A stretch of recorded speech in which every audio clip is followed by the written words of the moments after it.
Halo semuanya, selamat datang kembali bersama Juni. Kali ini kita akan melanjutkan pembahasan novel Kage no Jitsuryokusa volume 7, Laporan Penyusupan Epsilon. Cerita dimulai dari laporan mingguan Epsilon. Dalam laporan itu, Epsilon menulis bahwa Seven Shadows telah memutuskan untuk menyusup ke negeri Elf. Keputusan itu diambil setelah muncul laporan krusial yang dibawa oleh agen nomor 89. Sebenarnya, nomor 89 adalah anggota dengan rekam jejak yang sangat baik. Namun justru karena pencapaiannya itu, ia ditantang oleh nomor 559 dalam duel perebutan posisi. Sayangnya, perbedaan bakat yang terlalu jauh membuat nomor 89 kalah telak sampai benar-benar kehilangan rasa percaya dirinya. Mengetahui hal itu, Epsilon sengaja memberi wewenang penuh kepada nomor 89 dalam operasi di negeri Elf ini.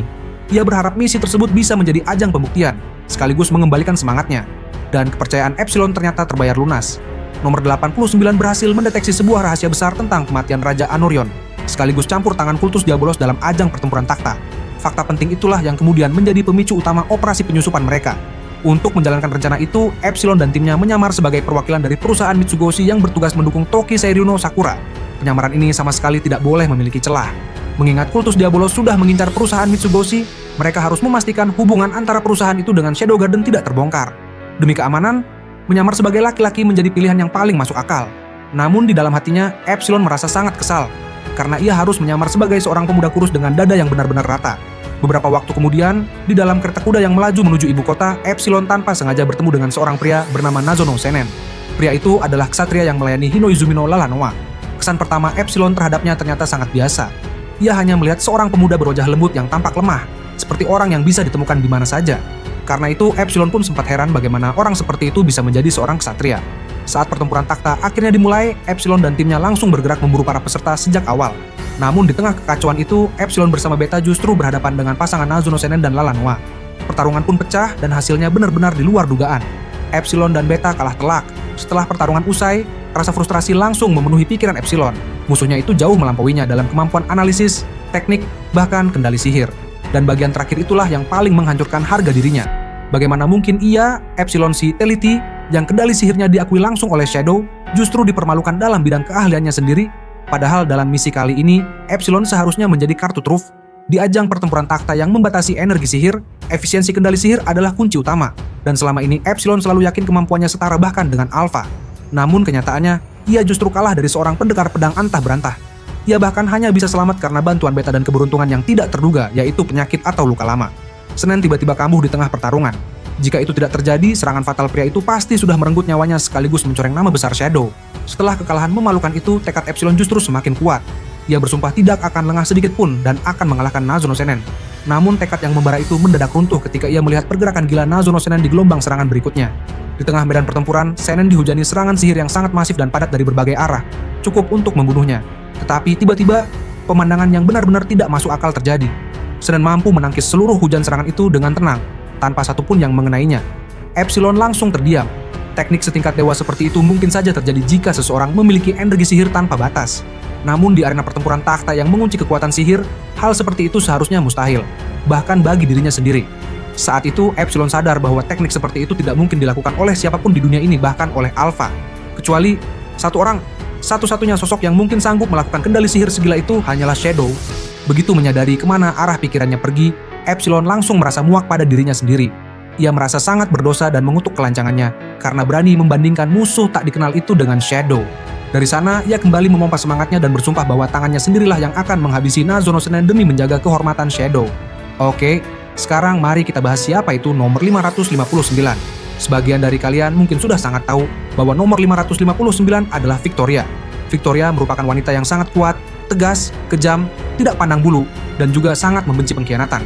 Bahkan, jika ada teman atau bawahannya yang sampai menyimpang dari misi yang sudah diberikan, Victoria akan langsung menganggap itu sebagai bentuk pengkhianatan, lalu membunuhnya dengan tangannya sendiri. Namun dulu, Victoria sama sekali tidak seperti itu. Pada masanya, ia adalah wanita yang sangat baik, pemalu, dan juga lembut. Bahkan untuk membunuh seekor serangga saja, ia tidak tega.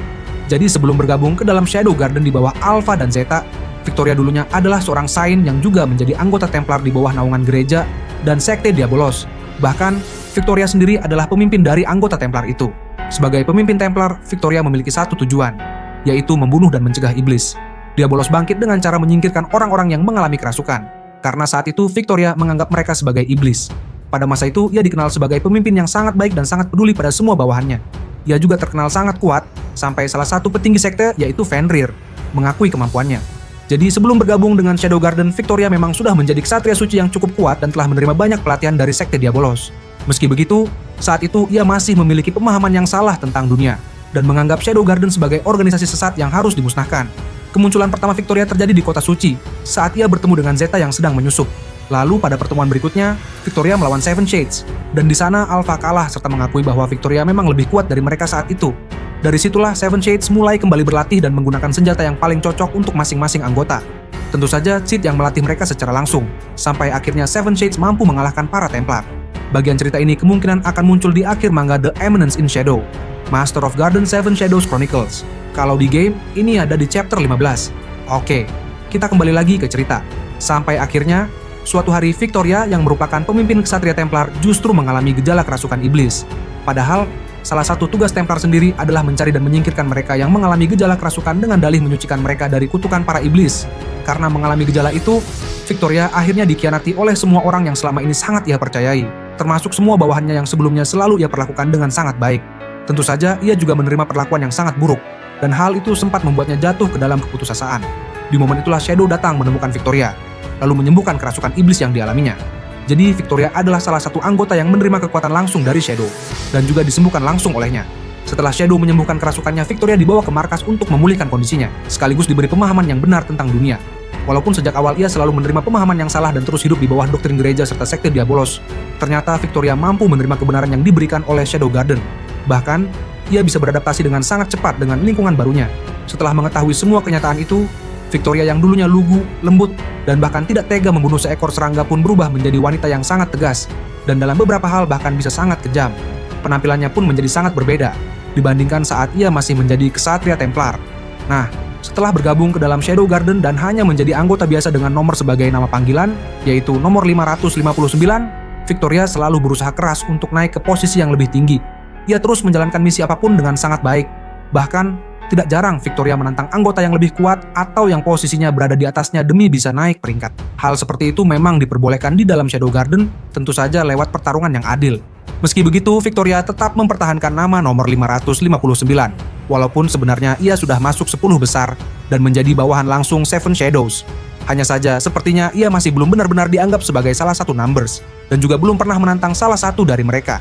Kemungkinan besar, kekuatan Victoria saat ini sudah setara dengan para Numbers, bahkan hampir menyaingi kekuatan 7 anggota utama. Buktinya terlihat saat menjalankan misi di Benteng Saishu. Di sana, Victoria mampu bertarung melawan pasukan sekte selama 3 hari 3 malam. Padahal, di dalam pasukan itu ada banyak First Children dan Second Children yang jelas bukan lawan lemah. Namun pada akhirnya, Victoria tetap mampu mengalahkan banyak dari mereka dan hampir membantai semuanya. Meski ia sendiri juga menerima luka yang cukup fatal. Nah, setelah cukup lama berada di Shadow Garden, tepatnya di Light Novel volume kelima, Victoria ternyata sudah menjadi bawahan langsung Zeta. Bahkan, mereka sering menjalankan misi rahasia tanpa sepengetahuan Alpha dan yang lain. Hal itu terjadi karena rencana Zeta memang sejalan dengan pemikiran dan tujuan Victoria, yang sekarang benar-benar ingin melenyapkan sekte untuk selamanya. Dulu, saat masih menjadi pemimpin ksatria Templar, Victoria selalu menyembah Dewi Beatrix. Ia bahkan tidak akan mengampuni siapapun yang berani meragukan kekuasaan sang Dewi. Namun setelah ia sendiri mengalami gejala kerasukan, kenyataannya Dewi yang selama ini ia sembah dan harapkan anugerahnya sama sekali tidak pernah datang memberikan pertolongan. Justru yang datang menolongnya adalah Shadow, Alpha, dan juga Zeta.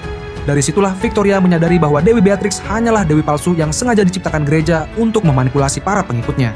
Karena itu, setelah mengetahui semua fakta tersebut dan merasakan sendiri pertolongan langsung dari Shadow, Victoria pun memiliki keinginan yang sangat kuat untuk menjadikan Shadow sebagai dewa utama di dunia itu, menggantikan Dewi Beatrix yang sebenarnya tidak pernah ada. Jadi mungkin cukup sampai di sini dulu untuk pembahasan kali ini.